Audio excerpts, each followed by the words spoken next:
குர்ஆன் எடுக்கின்ற கட்டளைகளை நாம் முழுமையாக பின்பற்ற வேண்டும். அதுல எல்லா கட்டளைகளும் நிறைவேற்ற வேண்டும். உதாரணத்துக்கு நீங்க பாருங்களேன், அகிமு ஸலாத் வ ஆத்து ஸக்காத், இது எப்பவுமே சேர்ந்தே வரும்.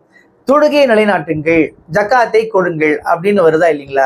அப்போ நம்ம தொழுகைக்கு நிறைய ஏற்பாடு பண்றோம். தொழுகைக்காக பள்ளிவாசலை கட்டுகின்றோம், இமாமை வைக்கின்றோம், பாங்கு சொல்றதுக்கு ஒரு ஆளை நியமிக்கின்றோம். அது மாதிரி தொழுகையாளிகள் தொழுவதற்காக குடிநீர் வசதி, கழிவறை வசதி எல்லாத்தையுமே ஏற்பாடு பண்றோம்.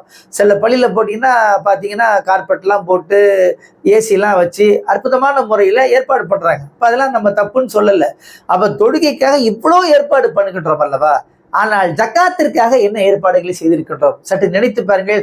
ஆக ஜக்காத்தை கணக்கெடுத்து வைத்திருக்கின்றார்களா? யாரெல்லாம் ஜக்காத் கொடுக்க தகுதி உள்ளவர்கள், யாரெல்லாம் ஜக்காத்தை பெறுவதற்கு தகுதி உள்ளவர்கள், அதற்காக பைத்துல் மால் சிஸ்டம் இருக்கிறதா?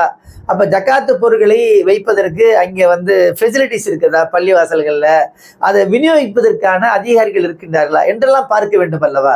ஆக எப்படி தொழுகைக்கு நாம் முக்கியத்துவம் கொடுத்து எல்லா விதமான பணிகளையும் நிரப்பமாக செய்கின்றோமோ, அதே போன்று ஜக்காத்தையும் அமல்படுத்தக்கூடிய, நிறைவேற்றக்கூடிய வழிவகைகளை நாம் செய்ய வேண்டும். இறைவன் கிருபை புரிவானாக.